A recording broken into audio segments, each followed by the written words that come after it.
മരണം മനുഷ്യ സഹജമല്ലേ? പെണ്ണ് എന്ത് തെറ്റ് ചെയ്തു ഇങ്ങനെയൊക്കെ ദ്രോഹിക്കാൻ? നല്ല ഭക്ഷണം പോലും കൊടുക്കാതെ കഷ്ടമല്ലേ?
ഞാൻ തന്നെ നോക്കിയിരിക്കായിരുന്നു. പാടത്ത് പണിക്കാർക്കുള്ള ആഹാരം തയ്യാറായിട്ടുണ്ട്. താനതൊന്ന് കൊണ്ടോണം. തനിക്ക് ബുദ്ധിമുട്ടാവില്ലല്ലോ.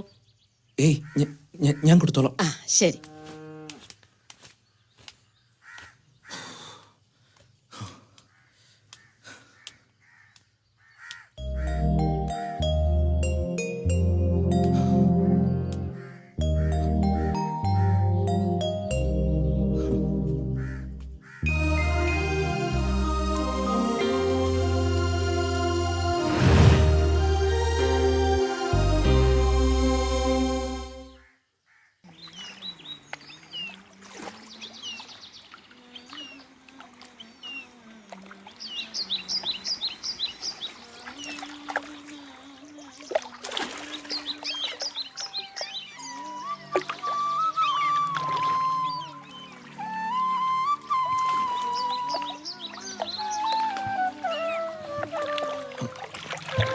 ഒന്ന് സഹായിക്കാം. ഓ പിന്നെന്താ.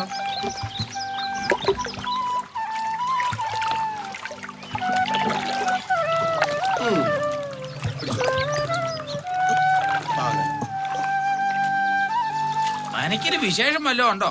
കായ്കറികൾ എമ്പാടും ഉണ്ടല്ലോ. കൽക്കട്ടയിൽ നിന്ന് ആരാണ്ട് വരണുണ്ടത്രേ. ഓ കൽക്കത്തയിന്നാരാ? ഓ റെയിൽവേയിൽ ജോലിയുള്ള ഹരിക്കൂട്ടൻ. അയാള് കുടുംബമായിട്ട് അവിടെ തന്നെയല്ലേ? ആണോ? അയാള് വന്ന മനക്കല് മാത്രമല്ല നാട്ടുകാർക്കും ഒരു ആഘോഷം തന്നെയാ. വണ്ടി പുക വണ്ടി വണ്ടി വണ്ടി നിന്നെ പോലെ വയറ്റനിക്കും തീയാണ് ചെണ്ടി നടന്നാൽ പുതിയ പണിക്കാരനെ വെച്ചിട്ട് എന്നോട് പറഞ്ഞില്ല. നീ സാധനങ്ങളെ കൊണ്ട് അവിടെ വെച്ചിട്ട് ഓടി വന്ന് കാറ് കഴിയടാ. ഹരിചന്ദ്രൻ സ്റ്റേഷനിൽ നിന്ന് കൂട്ടാനുള്ളതാ. ഇവിടെ ഒരു ഡ്രൈവർ ഉണ്ടെന്ന് കേട്ടു. അത് നിങ്ങളാണോ? അത് ഞാനാ. എന്താ വേണ്ടേ? എന്തായാലും കാറ് കഴുകൽ എന്റെ പണിയൊന്നുമല്ല. നിന്റെ പണി എന്താ? എനിക്ക് വേറെ ജോലിയൊക്കെ ഉണ്ട്. അതെന്താണാ പ്രശ്നം വെച്ച് ദോഷം കണ്ടുപിടിക്കല എന്റെ ജോലി. എന്നാ പ്രശ്നം വെച്ച് എന്റെ ദോഷം ഒന്ന് കണ്ടുപിടിക്കാമോ? അത് പറയാനൊന്നും ഇല്ലല്ലോ. ഫലം ദോഷം തന്നെ. സൂക്ഷിച്ചില്ലെങ്കിലേ തട്ട് കിട്ടും. ഉറപ്പാ. നോക്കിപ്പോയില്ലെങ്കിലേ കാല് തട്ടി ദോഷം കണ്ടുപിടിക്കണോ? അങ്ങനെ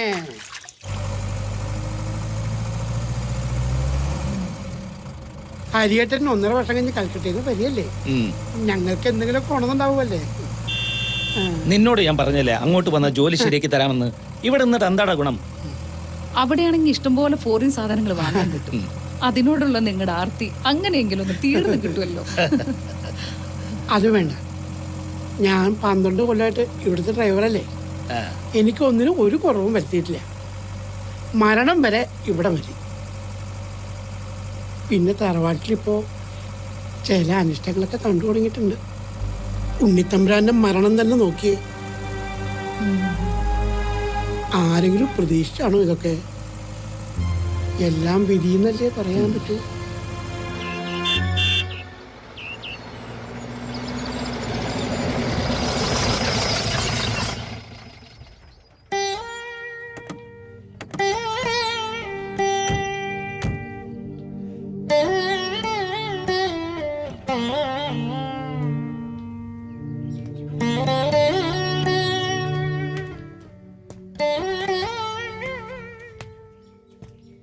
ആ, ഇരുന്നോളൂ.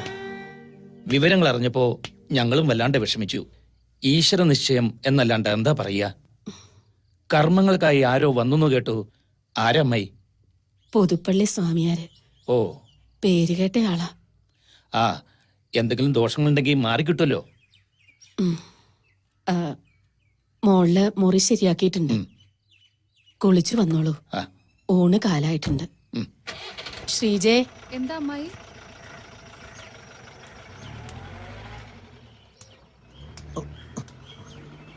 ആ, സൂക്ഷിച്ചു കൊണ്ടുപോകണം.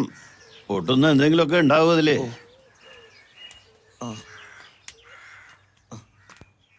നമസ്കാരം. ആ, അങ്ങോട്ട് ഇരിക്കുക.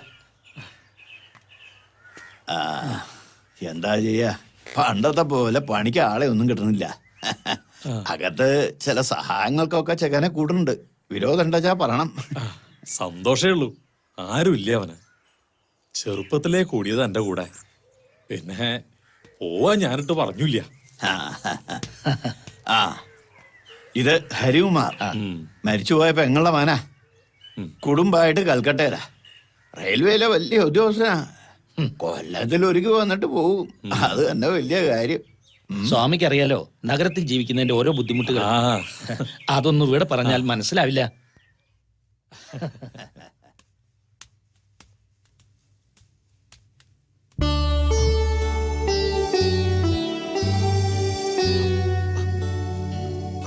ഒന്ന് നിന്നേ. അയാളെവിടെ? നിന്റെ ഗുരു അവിടെ എങ്ങനെയും കാണും. അയാൾക്ക് എന്നെ കാണുമ്പോ വല്ലാത്തൊരു നോട്ടം ഭാവമൊക്കെ ഉണ്ട്. നോട്ടം മാത്രമേ ഉള്ളൂ അതോ?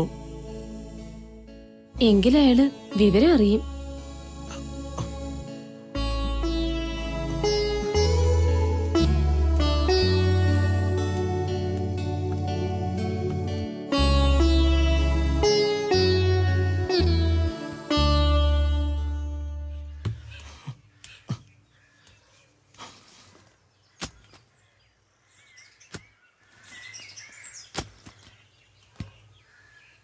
നീ ഇവിടെ പണിക്ക് വന്ന ചെക്കനാണോ? അല്ല, നമ്പൂരി അദ്ദേഹം പറഞ്ഞുകൊണ്ട് സഹായത്തിന് വന്നതാ. ഉം. ഇനി എന്തെങ്കിലും അറിയണോ മാഡത്തിന്? ഓ വേണ്ട, പൊക്കോ നീ.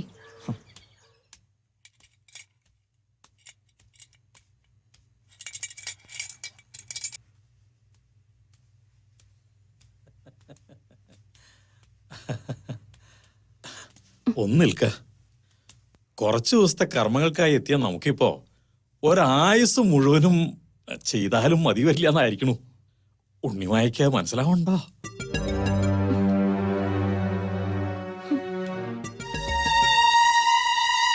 എന്റെ പ്രീതി നേടിയിച്ചാൽ ഇയാൾക്ക് ഈ നരകത്തിൽ നിന്ന് രക്ഷപ്പെടാം.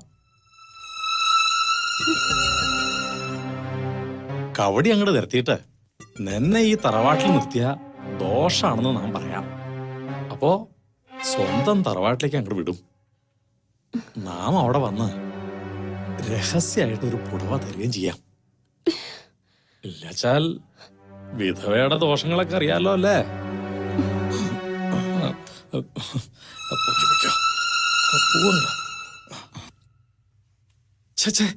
വിധവ അണിഞ്ഞൊരുങ്ങാനേ പാടില്ല. ഇങ്ങനൊരു ചോദ്യം എന്നോട് തന്നെ ചോദിക്കാൻ ഈ കുട്ടിക്ക് എങ്ങനെ ധൈര്യം വന്നു? ഞാൻ കേട്ടിട്ടില്ല.